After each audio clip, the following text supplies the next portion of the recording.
Welcome to the Food Junkies podcast. Here, we aim to provide you with the experience, strength, and hope of professionals actively working on the front lines in the field of food addiction.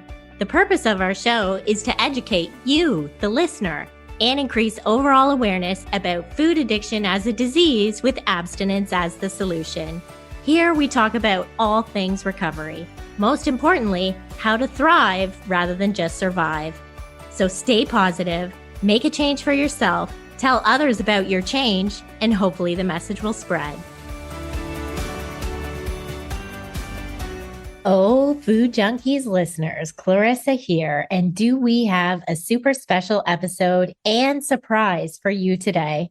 In 2024, you are going to get more episodes of Food Junkies podcast, and these ones will all be based on personal recovery stories to help motivate and inspire you. Today, we are going to introduce you to your new co-host of what we are calling Food Junkies Recovery from Food Addiction Stories with CJ Nguy. When CJ approached us with this idea to share personal stories of recovery from our listener base or from Vera's Sugar Free for Life, I'm Sweet Enough Facebook group, we loved the idea. What a beautiful way for people in our communities to share what they are doing and help spread the message that recovery is possible. Food Junkies listeners will now get 2 bonus episodes a month of personal recovery stories. And spoiler alert, CJ will be interviewing each one of us first. In fact, today she's taking a crack at it, so stay tuned. If you're interested in being a guest on this upcoming series, please reach out to CJ at capital FJR.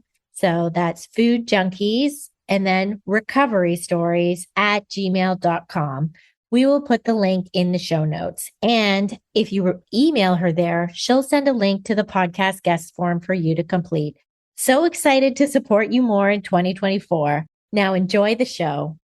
All right, CJ, we're so happy to have you here. Thank you. I'm happy to be here. Hey, so can you share with our audience a little bit about your journey in food addiction and with recovery? Oh, I am so excited about this opportunity. I have always talked pretty openly about my struggles because they have been around for so long. I remember struggling very young with the food that was in the house and how I could eat it or couldn't eat it. And I remember being put on my first diet when I was 13 years old. And so with those things going on, and I was always a very good dieter. I mean, like if you told me what I was supposed to eat and what I couldn't eat, I was right there and I could do it. But something would happen, I'd reach my goal weight or whatever the case may be. And then I would just want to incorporate a few little treats, and I'm using air quotes, and I would be back off to the races again. And I could never figure out why I couldn't stay there. And one of the things that was always innately important to me, I was always interested in the body and how it worked. And I liked exercise, and I couldn't figure out why I couldn't stay in a right size body. And my weight would yo-yo 60 pounds easily, and sometimes more than that. So it wasn't until I had a very close, dear friend end up in recovery for another addiction issue, and I was their support mentor, and I would show up to all of their meetings and stuff with them.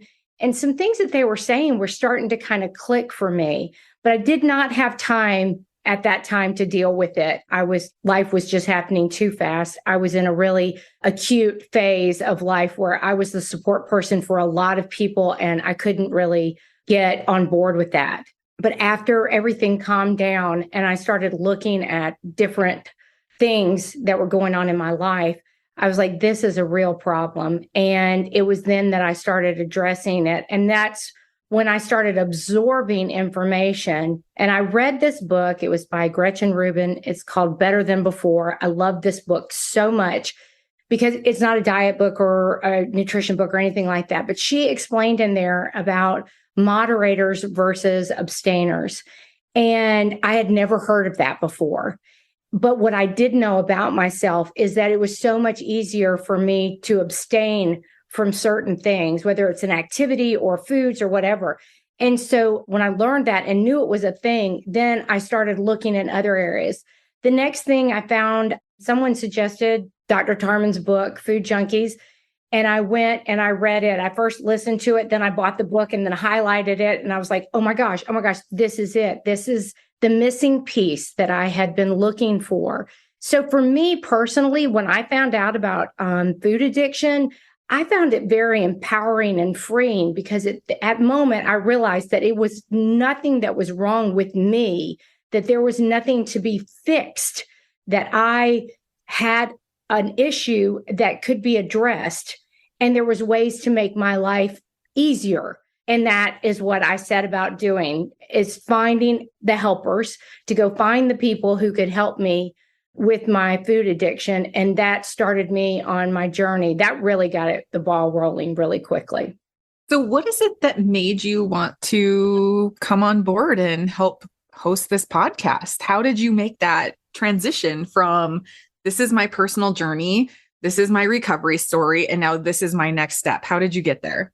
So when I started in on my journey, I was absorbing. I've always been a lover of podcasts. I've always loved them. I love finding out information. It's really hard for me to sit and read books, although I do that now. That's one of my coping skills.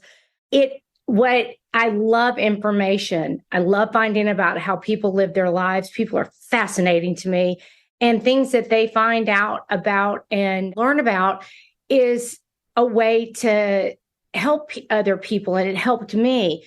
And when I first started on this journey about finding out about food addiction and stuff like that, I couldn't find any really recovery stories. Yes, they were mingled in here and there, but I would go on Dr. Tarman's board, and there would be people that were asking for help. There were lots of people asking for help, but there weren't a lot of people saying, this is how I recovered. Maybe you can try this. And I do a lot of walking and meditating, and I'm in the car a lot. And so that's when I would listen to the podcast. And I was like, gosh, you know what? If people would just talk about their stories, you would hear tidbits in there that would help you maybe with something you're going through today. And I thought, wow, that'd be really great if there was a podcast like that. And it had been rolling around in my head for quite some time. And I never really had anybody to really tell about it. But then just in passing, it was really just in passing, I mentioned it to Clarissa. And that was just about 2.5 weeks ago. But what I know about it is that when you have a passion for something and you breathe life into it, you speak it out loud, people show up. And I feel really blessed and honored because this is something that is near and dear to my heart. I get kind of emotional about it because I can help the next person. And that's ultimately why I wanted to do this, is to help the next person, is to reach back, grab the next hand and say, you can do it too. So ultimately, it's about hope.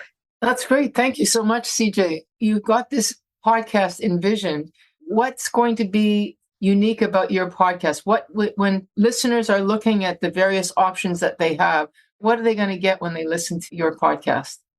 Ultimately, it's about hope and hearing about other people's story, the struggles, how they've overcome some of those struggles. It's really more of a relaxed conversation about what their recovery journey has been like. And it'll offer ultimately the hope, and it will the imperfection of recovery and self-compassion. That is what I ultimately want the listener to hear, and that we don't have to be perfect. Consistency is way more important than perfectionism. Perfectionism doesn't even hit the mark. That's not even a thing. And I think for me, I really struggled with that, because if I couldn't do it exactly the way it was supposed to be done, then it was all bets were off. I just can't do this. And so I want to offer that hope that it doesn't have to be perfect or even we're remotely close to it. Yeah, so you're not speaking from the expert point of view. I guess that's what we're doing. We're speaking to the experts. You're speaking to the people that are affected by the experts and what their experience is. Yes, this is very relatable. What is your life like? The conversations will be what does your day-to-day life look like in recovery? How have you recovered? How have you found peace with your drug foods? What is it that you did to help yourself and ultimately find other people to help you? It's the hope. Yeah, I love that. And I think it will definitely highlight the different experiences of each person, which shows you that there's not just one way to recover. And I love that what you said about the consistency, because it is about the consistency over time, not the intensity with which, the fever we do diets with, right? It's like learning how to do the things we need to do every day for ourselves in a loving way. So, I'm already pumped and excited to hear this show. So, can you share with our audience what are some other things that they should know about you? Like, who is CJ? Oh, thanks for asking. So this is the fun. I'm a mother. And a wife. I just celebrated 25 years of marriage. I have 4 children ranging in age from 15 to 24. I have 4 dogs that are all rescues and come with their own personalities. And I have always loved working out. I'm one of those crazy road cyclists. I love riding my bike on the road with the cars, and everybody thinks you're crazy for doing it, but I'm riding in groups and stuff like that. And I really love it. At the age of 50, I became an Ironman, which is a long distance triathlon, which was very fun for me. And so really my life is built around my family. I do most things that most moms do, run the errands and go to the parties and see all the people. I have a very full life. I am very blessed by a great church home. I love my church so much. My family and I, we like to volunteer and spend time helping in our community. And I've lived in the same house for 25 years. I can't even believe it's been that long, but every one of my children have come home to the same house. And it's just a big, beautiful life I'm so grateful for so many things that are part of my life. And what I've learned in recovery is that even when things aren't going well, there is plenty to be grateful for. But not only that, there's ways of managing that. And that was kind of a missing piece for me. I was very distress intolerant. I would have a schedule set up for how life was supposed to go that day, or maybe even for that week. And with my husband's schedule and with the children's schedule, things would start changing and I just couldn't cope. And that's when the wine and the chocolate would come out. And I didn't even realize that that was my coping skill. Like that was what it was. I was completely oblivious that I was using that as a coping skill. I mean, I'd heard the word coping skills, but it just didn't seem like I had any. I either was blowing up and trying to blend everybody to my will, or I was numbing myself with chocolate and wine. And once I figured out that those things were part and parcel for the way my addiction was going, I set about changing those things. And I'm just so blessed to have been able to find great helpers that would help me learn how to navigate life on life's terms, because I surely wasn't doing that very well at all. Absolutely. So thinking about this new kind of segment of the podcast being more relatable and building hope and just like real lives and real stories and hearing about, some things that maybe we didn't already know about you. Is there anything today that, like currently, not necessarily today specifically, but just currently that you're working on that, we might call a quote unquote struggle, just something, relatable to anybody who might be listening? Like, what does CJ struggle with today? I just talked about my distress intolerance. So that is still an ongoing issue that I work with every day. And sometimes I pick up on it quicker than others. I'm like, oh, wait a minute. I'm having trouble and I need to call somebody and talk this through. The other area is I am a huge people pleaser. I have to want everybody to like me, and I'm getting much better at it, but it's still an area where I do struggle in, and setting up boundaries. So those would be the 3 areas that I really work in. I'm not good. I call myself being very flexible. Other people would call that as not having good boundaries. And so I try to figure out ways to make it where I can still be a little bit flexible, but also have a boundary. So sometimes for me, I have to put the boundary really far out and then realize that didn't work well. It didn't turn out so well for me. And so I have to bring it in a little bit closer next time. So those are the areas that really, those are my daily struggles. Right. Okay. So Can you tell us a little bit more about your recovery, your food addiction recovery, and what are some things that you learned in your food addiction recovery, like coping skills that have made a difference, that was the thing that really got me over the line, as it were, or that keeps me sober now? Yeah. So for me, I'm a big doer. I don't kind of like sit down and like meditate and journal. Oh my gosh, journaling. Oh, if one more person said you might want to journal about that, I thought I was going to poke them in the eye. But I do find that I can journal. Like when I have a really big issue, if I'm struggling with something, I can sit down with my feelings wheel, which I thought was probably going to be used more for a coaster as opposed to than I was actually going to use it. But I actually have found it to be quite useful. I can sit down with my feelings wheels and I can walk it through. And the other thing is, a lot of times I was scared of saying things out loud because I was scared of how it was going to make me look. But with coaches, I can say, this is how I really feel. Like, this is where it is. And they can go, oh, I understand that. That makes sense. But I was always scared, like I was going to be struck down. I was not going to be a good person. But now I can put words, vocabulary to my feelings has been the biggest change, because before I just felt like had to be in this box where I always had to be nice. I always had to be kind.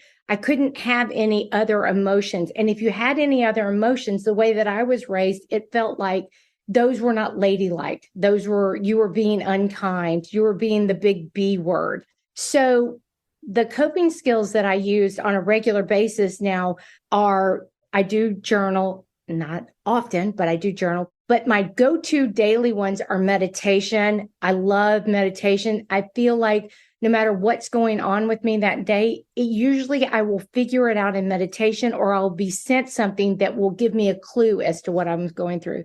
So the meditation. Also, with the distress intolerance, one of the things that I figured out is, while I don't weigh and measure my food anymore, I have in the past, I don't weigh and measure my food anymore.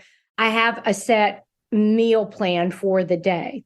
And so where that comes into play with distress intolerance is, I know that I will have food at about this time, and then I won't have to think about it. So I can deal with the other things. A lot of times I was doing, like, I have been an intermittent faster in the past, and I would ignore all the hunger cues, and then things would go wrong. And then I would find myself eating way more than I had ever planned to, and not stop, because now not only am I hungry and I'm eating so much, but I'm also emotionally not there. And so I was just putting way too much energy into my body and expecting a different outcome. And so, but because I went through the foundations course with Sweet Sobriety, which was amazing. Like, that helped me so much, because I was able to understand a lot of things that I was going through. Like, I thought they were just unique to me. I didn't figure out that a lot of people were struggling with these issues. And so once I found out there was a universal, not maybe universal to you specifically on how to handle that, but that this is a universal issue, then I felt more normal. And I'm like, oh, okay, well, if lots of people have this problem, then I can figure it out. I can figure out how to help myself. And so those were kind of the daily coping skills. The other thing is that I talk more, and I realize I talk a lot in general, but now I talk a lot in the way that I'm feeling. Like, I can put vocabulary, and also I can hear what other people are saying, and I can figure out how that relates. So I can go back and I can say to my husband, I'm like, this is how I'm feeling. This is what's going on with me. And I don't think that he has to solve it. I can just put vocabulary to it, and I can move through my day and address it myself. I feel empowered to help myself. I love that. It sounds like you've almost learned a new recovery language that is so true to you. And so that is so beautiful. I am wondering, do you have a signature question that you will be asking future guests who are going to come on and share their food addiction recovery story with you? I do. I'm so excited about this. I have brainstormed about it. And so the signature question is going to be, if your body or spirit could speak, what would it say about the changes you have made on your journey? I love that so much. I think you're going to get some really insightful answers there. And I also think it's going to be different for everyone. And I think, again, that's that hope piece you're speaking to. Yeah, I'm super excited about finding out what speaks to each person in their journey and how their journey can help other people. And the other thing too is it's so intertwined. That's where the missing piece for me was, because I was always on a diet. So I always thought it was about the food. And what I found out in this journey is that yes, I had to get rid of the drug foods that were lighting my brain up like a Christmas tree. It was more than that. And so it will be the lifelong love of journey of learning more and more about myself and helping the next person. All right, CJ, we are going to flip the script now, and we are going to let you embrace your new role as interviewer, and you get to ask us some questions today. So please take it away. This is going to be fun because I'm going to get some insight that I didn't even know that I wanted to know until I asked these questions. So, and our audience can listen as well. So the first question I want to ask is, are there any standout interviews or topics that left a lasting impact on you? So over the last 3, seasons. 3 years. Okay. Well, I can certainly think of a few. So one of them was when I got the chance to interview Amy Reichelt. She really took my focus away from just focusing on the dopamine and look a little bit more into opiate receptors, but also the other ways that sugar affects our brain. So that was really insightful for me. Also, her speaking a bit about the influence psychedelics can have on rewiring the serotonin pathway. I always enjoy speaking to David Wiss, and I think we probably talked to him the most out of anyone, 3 times, I think. And every time he speaks, I think about things differently. So I love when people challenge maybe a belief I had. Also, Ann Biasetti, Molly and I interviewed her, and then I took her course on befriending your body, and then I went and got professionally trained in it. Because, like you were speaking about, tuning into the hunger and fullness signals, I was so disconnected from my body prior to starting to do some of that somatic work. And by taking her course, it has largely influenced my ability to recover, my nervous system regulation. It has become a huge focus of my recovery lately. I loved our conversation with Anna Lemke, Dr. Anna Lemke. Her compassion for people with addiction really spoke to me. Also, Brenda Wollenberg, we did that DNA, and I found that she really validated that the path I was on with my eating was the right path. Also knowing like I don't have to play around with my food anymore or be tempted to like buy into maybe a ketogenic or a carnivore because of the way my body doesn't handle saturated fat as well. So that was very powerful. And then the last interview Vera and I did with Christopher Van Tulliken, it really gave me hope. It fully validated what we are doing in trying to get ultra processed foods addressed as a public health issue. And so for me, those were definitely my takeaway interviews from the last seasons. Thank you. What about you, Molly? Yeah, I feel like this question like sets me up for failure just a little bit because I suck at memory stuff, right? Like my memory is just shot. Thanks, CPTSD. So I'd have to agree with some of the names that Clarissa's already mentioned, Dr. David Wiss, Dr. Anna Lemke. I think that like our interviews, well, just the one interview for the podcast with like Jonathan Cranford, we've remained colleagues and we've remained in touch. I even got to meet him in person not that long ago. He was in Montana, and he's just as wonderful of a person in person as he is, when you're interviewing him for a podcast. He's just so genuine and authentic. And that's the kind of thing I think that leaves a big lasting impression on me. He just really genuinely wants to help people. And I think he has such a unique, maybe not quite a unique story, but he's unique in that he's a man in this space willing to share his story, which I think is really important because we don't have enough male voices. I think that Dr. Nicole Avina is always somebody who leaves a lasting impression. Just every time I talk to her, I learn something new. And she's so willing to have discourse that it really helps me to grow as a person. Dr. Stephen Nguy comes to mind too. He's so brilliant. He writes and talks about craving. He's a neuroscientist who researches craving. And I think he's just so very smart about how our brain is wired for that and describing and explaining it to make it very relatable and take away shame. Oh my goodness. Dr. Erica Schulte, or Erica Lafata now. She's recently been married. She's another one of my favorites that has probably left a lasting impression. Just the research that she continues to do and how she is just so like, it's real, right? Like food addiction is real. And when you talk to her, it's like not a question. And I really appreciated that about her in all of her interviews and then continuing conversations as well. I'm kind of drawing a blank on others. There have just been so many amazing ones. Mary Frances O'Connor came and talked to us about grief, which I think was really impactful for me because it was shortly after my dad had passed. And it was so interesting because the interview was set up before he had passed. So that was really neat to learn about grief and why we struggle with it, as human beings and how that kind of can play out in coping and food and addiction in general. Dr. Claire Wilcox, of course, is a favorite, especially when she came and talked about her book.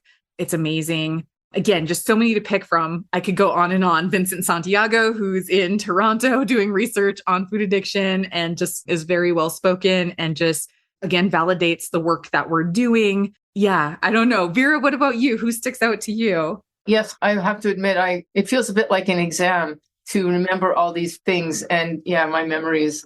I think the thing that I want to say that has been really wonderful with Food Junkies and our guests is we get to interview people that we're really keen on. And there's some names of people that I've lived with over my years, Byron Katie, for example, that just, it's like I have a good reason to call and talk to her. It's like a card to get into their living room and talk to them and, free because thanks to COVID. Gary Toves, I spent years trying to get his attention. Like I literally went to one of his events and almost threw my book at him and said, hey, and he has such a team around him and I couldn't penetrate through. But there we got him in his living room, thanks to COVID and thanks to this podcast. So Byron Katie I was happy about. Mark Lewis is another example of somebody I've known for years, super thrilled. Chris Van Tulliken, like, oh my God, like he spoke to us because of this group.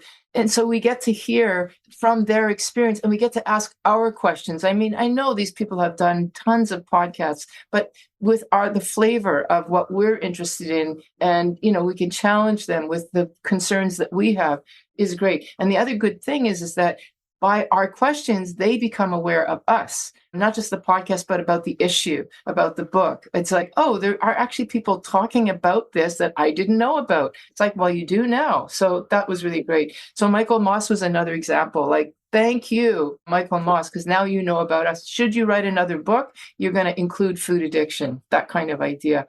Super glad that we could speak with Nina Teicholz, like the whistleblowers, Callie Means. Again, how would I get that information other than by having this call saying, hey, you want to be on a podcast? Same with Michael Shetzker with the Dorito Effect. So super pleased about those.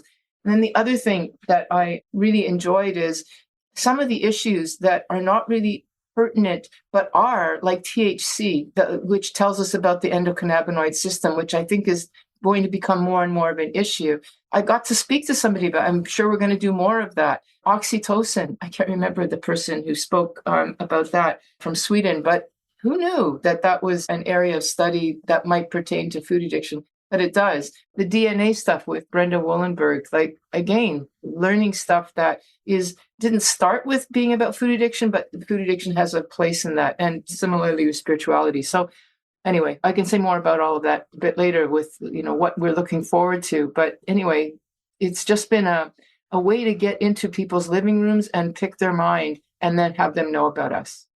Thank you. That's awesome. Wow. Y'all had some really good answers. I was scribbling notes so fast because I think some of these I probably heard early on and just don't remember them. And I'm like, oh, I'm going to have to go back and listen to those again with all your neat inside perspectives on those guests. So thank you. Hey, Food Junkies listeners. We're just going to take a quick break here to share with you something our team thinks could help benefit your recovery with food, body, or self. Thank you again for listening. Hey, Food Junkie listeners. Have you read the book Food Junkies, Recovery from Food Addiction yet? It all starts there. This is the book with the basic theory and clinical knowledge of food addiction. Read this book first to get the basics. Our Food Junkies podcast jumps off from the book and is the ongoing breathing version, ever growing and ever expanding. Our podcast introduces you to all the issues of food addiction and the who's who of food addiction today. And if we at the Food Junkies podcast have inspired you to action, either to quit sugar or some other triggering foods or behavior, and you need some extra support, then please join the free Facebook group I'm Sweet Enough, Sugar Free for Life. There you will find a community of people who come from all parts of the spectrum, from the new and just starting out, to the long-timers who call themselves food addicts in recovery, to counselors ready to give back and help you. The Facebook group even offers free support Zoom groups. Basically, it's a great online living resource of food addiction to help you stay sugar-free for life. So please join us. Now back to the show. If you have enjoyed this episode, please let us know. We love to hear from you. Kindly leave us a review on whatever platform you listen to our podcast on. We love getting feedback from our listeners. All right, here's the next question for you guys. Are there any dream guests you'd like to have on the podcast in the future? Yeah, definitely. I can certainly start. So I love what Vera was saying too, because I think we have the best job in the world. I look at my bookshelf and I've actually met, I would say 90% of the books on my shelf. And that to me is one of the greatest blessings of this job. So if I were to look at my bookshelf and see who I have not been able to speak to yet, it would be, I'm really interested in meeting Deb Dana, talking to her about nervous system regulation. I've always been a fan of Holly Whitaker. She wrote Quit Like a Woman. It's about alcohol, but if you replace alcohol with ultra processed foods, that is the exact story that if I could write a book, I would write it. I love Laura McCowan. She wrote a book, Push Off From Here, Annie Grace. They are all kind of in the alcohol space, but addiction space is what it is, really, right? Brene Brown would be a dream guest. I know she doesn't eat sugar, flour, and I wish she would talk to us about it. That would be amazing. I would really want to interview Max Lukavere. That's also because I have a crush on him, but I think he has a great book. So like lots of valuable information, specifically about Alzheimer's. And Dr. Mark Hyman, I'm a huge fan of his, and he certainly was another person early on in my journey. I listened a lot to. And Kristen Neff, if we could get her to talk about self-compassion, those would be my dream guests. Oh, those would be dream guests. I like all of those people too. Wow, I can't wait to hear what Molly and Vera have to say about it. Okay, Molly, you're up. Again, I feel like this is like Vera said earlier, like a quiz a little bit. I would echo all of the ones Clarissa just said. I would add Gretchen Rubin. We've attempted to get her in the past and we're just not big enough. So I would add her. There is a gentleman named Michael Easter who's written a couple books that I really love and appreciate. I would love to get him on. And beyond that, I'm kind of drawing a blank, but that doesn't mean that I don't have dream guests. I'm just on the spot and I can't think right now of who those people might be. But I know Vera has some, I know she has a dream list. Yes. Again, Chrissy, you're very good with good names. So I like all of your ideas. My main thing right now is, I think actually we're on the same page with this. We want to get some of these big names because they will broadcast us out. Somebody suggested as a joke, I think, maybe it was real. I think I started it in the Facebook group about Oprah. I've been trying to get her and Ellen for years before Food Junkies. Just, let's talk about food addiction, but I cannot penetrate their publicity team. But boy, would it be nice to get one of them because that would just shoot us into the stratosphere. So she is on my, even though she's no longer doing her show, she's doing that damn Weight Watchers craziness with pushing the GLP-1s now. So anyway, it would be good, even if we had a conversation to discuss or argue it in a nice way. So I'd love to get her up there. And another one that I'd love to get up, I don't agree with, but I'd love to have the conversation, is Dr. Gabor Mate. Like, he's like the addiction prince, darling. He's harm reduction, and it would just be a really interesting conversation, not necessarily to agree, but to challenge. But anyway, like Brene Brown and Gretchen Rubin, we're not big enough yet for them to want to talk to us, but they would be good to talk to, and they would really help us. Similarly with Mark Hyman. One other that I'd like to see, because I just grew up with this guy, is Stephen Fry. He's the guy in England who's funny, and he has his own addiction and food addiction story. And again, I can't penetrate through. I've managed to get his publicity team, and they just say he's really busy. But anyway, if you look at him of late, it looks like he needs to hear our message. So I don't know, we'll just keep trying. All right. Well, thank you. Yeah, there's a lot of good ones there, man. Gretchen Rubin, that's near and dear to my heart for sure. Okay. How do you guys prepare for interviews, and has the process changed over time?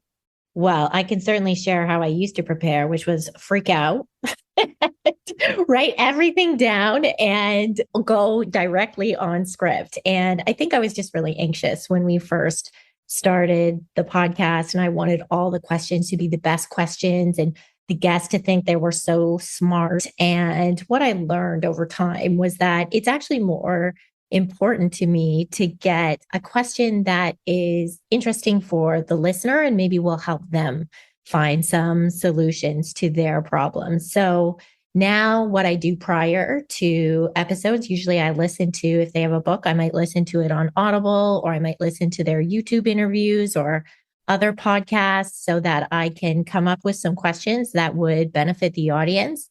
And then the day of the interview, I don't just freak out. I have a better routine where now I'll usually do a morning walk. I might listen to one last interview with the guest where I really had some takeaways. And then I'll do like some HIIT exercise. I'll have my lion's mane coffee, maybe a cold shower. And I wear this Apollo neurofeedback, and that really just kind of keeps me feeling stable. But it just feels so natural and normal now. This is hope for you, CJ, that in the beginning, it felt a little scary and intimidating to meet some of your heroes. And now it's like you just realize that everyone's just human, and that this is for the greater good rather than, that fangirl way maybe I showed up in the first few episodes. I have no idea what you're talking about, Clarissa. Never showed up as a fangirl anywhere. Never. No, I have no idea. You guys only knew. Okay. So moving on to Molly. Yeah, I think I was a little nervous maybe for the first couple, but I'm really I'm in my element when I'm talking to people, I feel like. So I think in the beginning, I spent a lot of time pressuring myself to read everybody's books, front to cover, take all the notes, make sure and realize I was just putting too much pressure on myself. Not that their books aren't fantastic, and not that I don't want to and mostly it was because I wanted the guests to feel like they were important to me, because they are important to me. But what I've learned to do over time, and actually one of my funnest, my favorite ways to get ready for an interview, is I like to go and find their most recent interviews in the last, few months, if there's been many of them, or the last few years. And I like to hear what kinds of questions other people ask them. And then I listen for their answer. Do they actually answer the question? And if not, am I interested enough in that question? Is it important enough? Or do I think it's important to our audience, the Food Junkies audience, to know the answer to that question? And if they didn't answer it, I'm going to ask it again. And maybe I'm going to ask it in a different way. But honestly, if you guys haven't figured this out by now, just knowing me, I'm more of a roll with it, fly by the seat of my pants kind of person. I like to have questions ahead of time for the guest because I think they like that. But honestly, I love just having the conversation and asking them to dig a little bit deeper when they've answered something. Maybe they haven't done it enough, or maybe it makes me think of something else and we get off on a different topic. So I do prepare myself. Absolutely. But honestly, my favorite is just having a conversation with somebody, which doesn't take a whole lot of preparation. It just means I have to be a good listener, and I have to ask questions that, are purposeful to the guest. And honestly, my favorite thing to hear from a guest is that they really enjoyed our questions, that we asked really good, it's my favorite compliment for sure. So I don't think we're going to change, or I'm not going to change what I'm doing, because I strive for that compliment. Absolutely. but I do like it a little more relaxed. What about you, Vera? Yeah, actually, I was going to lead with that. The thing that I like the most is when people say, like Gary Tobe said it actually, you know, your questions were really good. I actually found this interesting to talk because, you know, people are doing podcasts and they're like exhausted. I know I feel that way. It's like, oh God, the same information. But if we read and know the information, we can ask those questions. And I know all of us prepare well. It's not just that we look on the internet, you know, for 20 minutes before and then, you know, got an idea of what questions to ask. I read at least one or two or three of the books ahead of time, just so I get a feeling and a sort of intuitive sense of that person. So I can fly off the seat. I mean, I don't. I have all sorts of questions that I have as a template ready to go because I want to ask questions that are beyond the superficial, which is where a lot of podcasts go. They land. I want to ask at a deeper level, you know, how does this pertain to food addiction? And how does this pertain to that person's mindset and food addiction? And I think we get there. I think we land at that place quite often. And anyway, so that's how I prepare. Thank you. We're getting close to the end now, but I really am excited about the next couple of questions. In what way do you think your podcast has made a positive influence on your audience? I think this one it feels like an easy answer for me because I've had so many people tell me that it has validated their experience, that they spent so long seeking professional help and it wasn't helping and that their helpers weren't listening. And I think this has allowed people to embrace their truth and say that it's okay if these foods don't work for me. I don't have to eat them, and that there's nothing wrong with that. And that doesn't make me have another eating disorder. That can just be, it can be a very loving choice to remove these foods from the way that I live my life. And then also in doing that, like, how the heck do I do that now? Well, we help them provide that with the support. And I think through the podcast, it has connected so many people to Vera's Facebook group where they can in real time get support, and they've got a community, which we know is essential in recovery. And also we've had so many people reach out, whether one-to-one coaching or join Sweet Sobriety. And that has just helped them like find some additional answers. It's given them the courage to seek the help that they need and to fight for their recovery that I think can be defeating if we feel like we're all alone. Thank you. That's awesome. What about you, Molly? Yeah, I would say the same. I mean, every day or close to every day, I get some kind of message, either from somebody I'm working with or just a complete stranger who will email me or say to me in passing or in session, like, I'm a listener of the podcast. Thank you so much. It's amazing. It's been so helpful. I love that we offer resources, right? So when people are in resource deserts, so to speak, right? Like they now have like these dietitians that we've interviewed that they can reach out to and ask for help, because these people believe, not only do they believe their story of food addiction, but that like they actually treat it or research it or have worked with right kind of things. So I think that, and not only then for the clients, but also for other professionals, you know, I've absolutely had clients say, hey, I took this episode, this person, and I took it to my doctor, or I suggested that they listen to it. Or because I listened to that, I went and got that person's book, or I printed off this specific research paper and I took it in with me when I went to my next visit, you know, that kind of thing. So I think that it's had a positive influence in that it has been a valuable resource, not only for clients, but also for professionals to get more information, to open their minds, to realize there's more than one way, give people a voice. I think there's a lot of benefit to this podcast, and I hope that it continues to be a positive influence for, you know, seasons to come. Yeah. Okay, Vera, you're up. Okay. All right. So 8-9 years ago, when I published my book for the first time, people would, and I would speak wherever I could, people would say, wow, this is true. You're right. This makes so much sense. What do we do now? And I would kind of go, I don't know. And since then, a great deal to do with the podcast, exactly what Molly said. We're building a recovery resource platform. And I couldn't do that then because there wasn't one, but there is one now. And I think we've been very instrumental in bringing that in. So the podcast, one of the compliments that I get, like I see it on the Facebook group all the time, is people saying, if you're struggling, listen to the podcast one every day. Like they use it as a recovery tool, like people use AA podcasts for their stuff. Ours is probably I know there's a couple of others, but I think I don't know if we're the best, but we're definitely up there as a recovery tool. So that's something I can say to a clinician when they say, what do I do? Say, tell your clients to listen to this on a regular basis. Listen to the first 6 before you toss it out, that sort of thing. So it's a recovery tool. Plus, we've developed this sort of universe of food addiction recovery that is the podcast. We interview the people there. We've got the Facebook group where it's sort of like the clearinghouse of where you can find it. And then from there, people will get the free groups that exist. They'll get clinicians that exist. Like it's all part of this universe of food addiction recovery that we have developed. And the engine of the resources have come from the podcast. So I think it's a wonderful thing, which I hope we just continue to grow and grow and grow, which actually leads to the next question. So I'll stop and we'll move on to the next question. All right. Perfect segue. Thank you, Vera.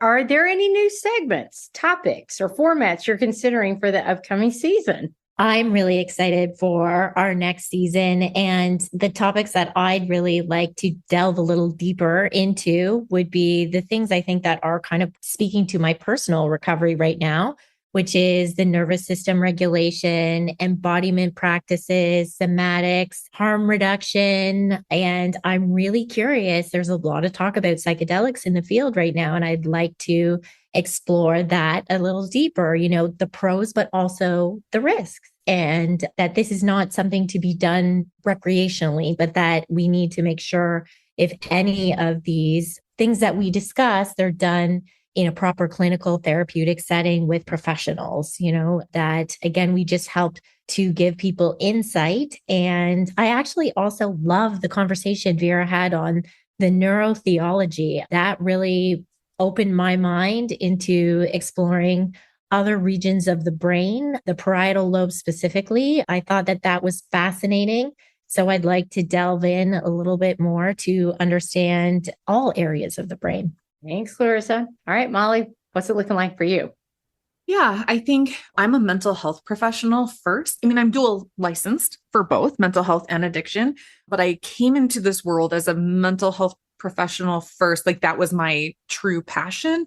And then I added the addiction because I was already treating people with addiction. So I was like, here we go. And I think, I don't know that a lot of people know that 1 in 4 people who have substance use disorder also have mental health concerns or some sort of mental health diagnosis. So I would love to see more conversation about that, because I think we forget that complicates things, right? When we have a diagnosis like bipolar 1 or 2, or we have a diagnosis like generalized anxiety disorder, that those can become stumbling blocks for our recovery.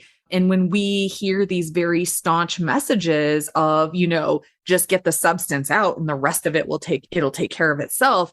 And then people aren't getting better. And then it can lead them to become, like lose hope, that kind of thing. I really would like to cover more of that, talk more about that. I also am interested in the psychedelic field as well. That was something I was always interested in before I moved into this field. And now it's just, like with time, things have progressed and it's looking a little more promising from a legal standpoint. So I'm definitely thinking about that. I'd also like in this season for our listeners to hear more from us. We're actual clinicians in the field and we treat people every day. We have a successful online platform treating people. Not that we need to talk about that specifically so much as like there are lots of topics that Clarissa and I can speak to. And I would love for our guests to hear more of that. Yeah, I think I'm just really open to more of the brain stuff. That really gets me going. And just learning about, how we can not necessarily biohack, but like how we can stop fighting biology and like work with what we have. And are there little like lifestyle changes or behavioral changes that we can make that make this recovery journey just a little less difficult at times, a little more enjoyable, because I'm all about getting out there and living life. Like you were talking about having this big, beautiful life. Like I want that for everybody. And sometimes we have to cut through like shame and stigma and those kinds of things. So I would just love to like continue to do that in whatever way possible. Awesome. Thank you, Molly. Okay, Vera. All right. So to pick up from where I dropped off about the platform, our Food Junkies platform is building a resource base. a resource universe, really, I like to envision. I'd like to see more of that. So, and as more clinical advances are advanced, that we can report on those so that we become a real clearinghouse of information about food addiction. It's not just a food addiction resource, which I want it to be for sure, but also a place for clinicians to listen to so that it becomes like a must listen to on courses and stuff like that, which actually I've been told is on a course, at least somewhere in some college program. So I'd like to see more of that.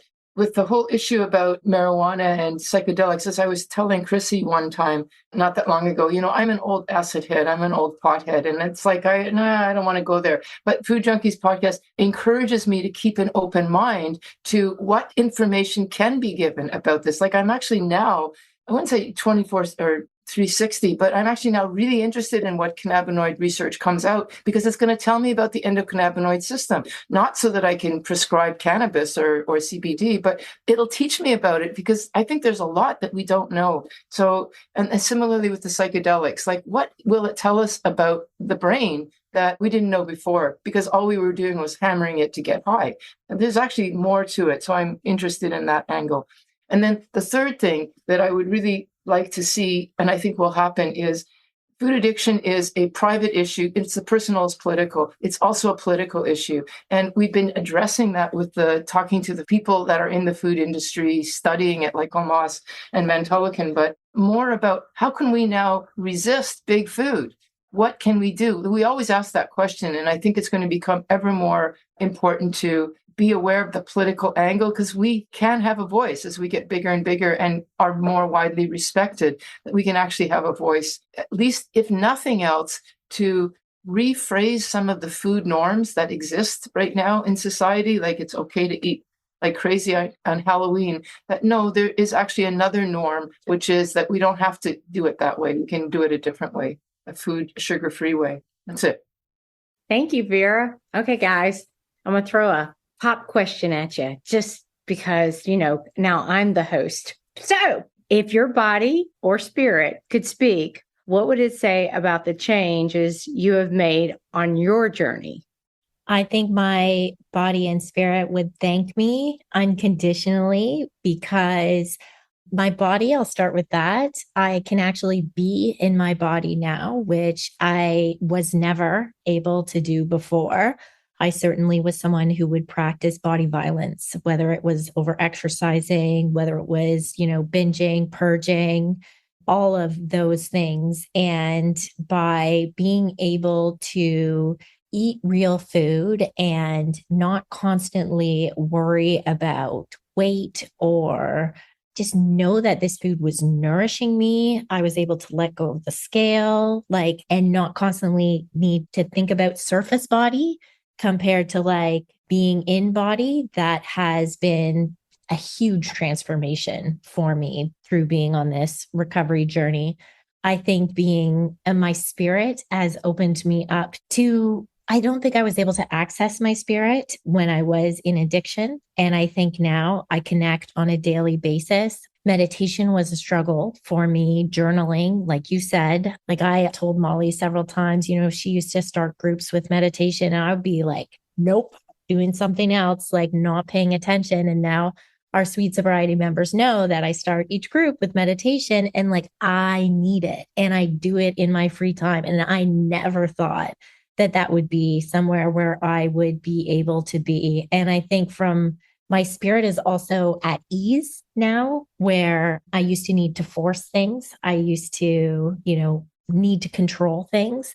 And now I'm able to just embrace the suck. As Molly said, sometimes I don't always have to be happy and the life of the party. I can just show up and be who I am, and that's okay with me. And then that's that authenticity I think I've been craving my whole life and never definitely had as a child and definitely appreciating in adulthood. Awesome. All right, Molly.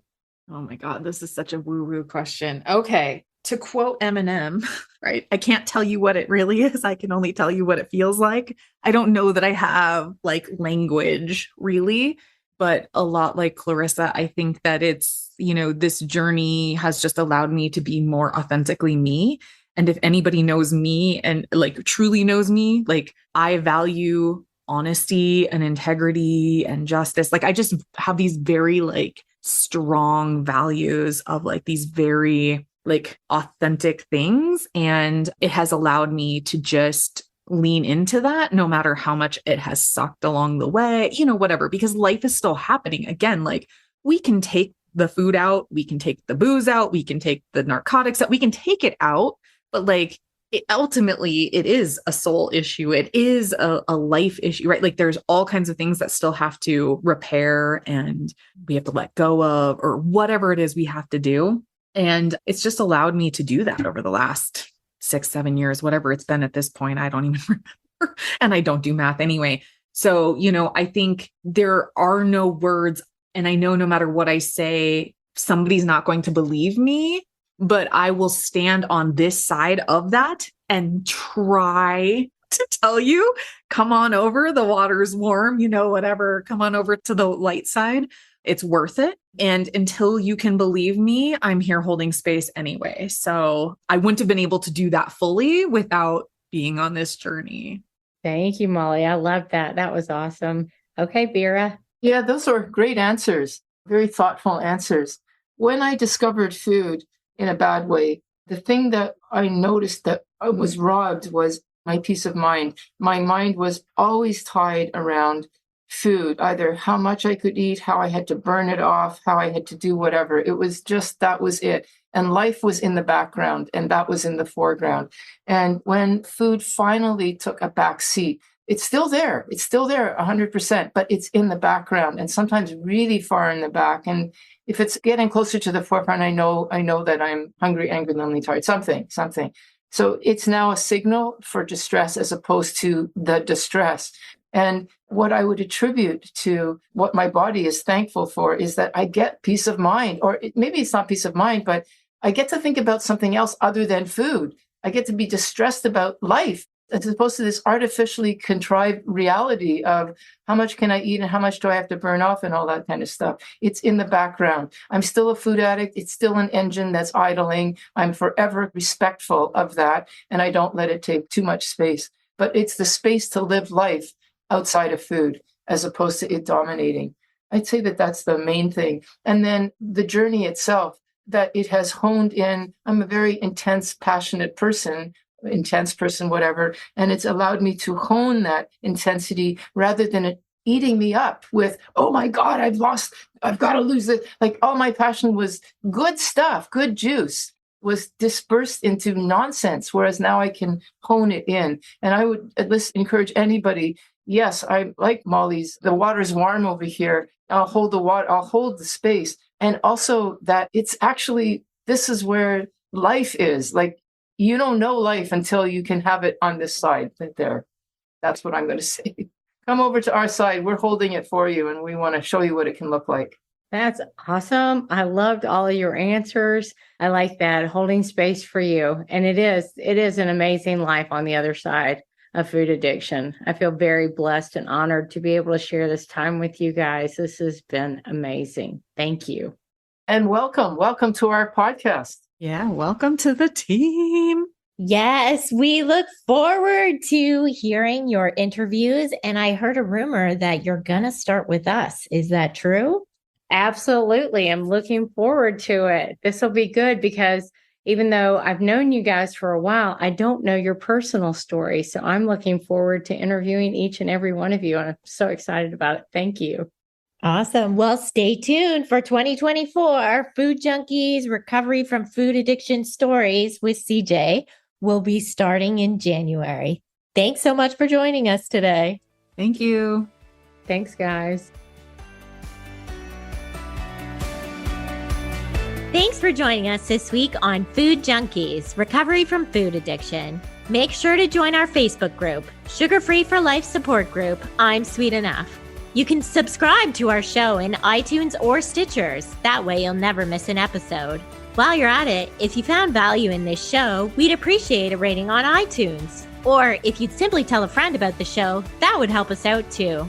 Don't forget to pick up your copy of Dr. Tarman's book, Food Junkies, which is available on Amazon.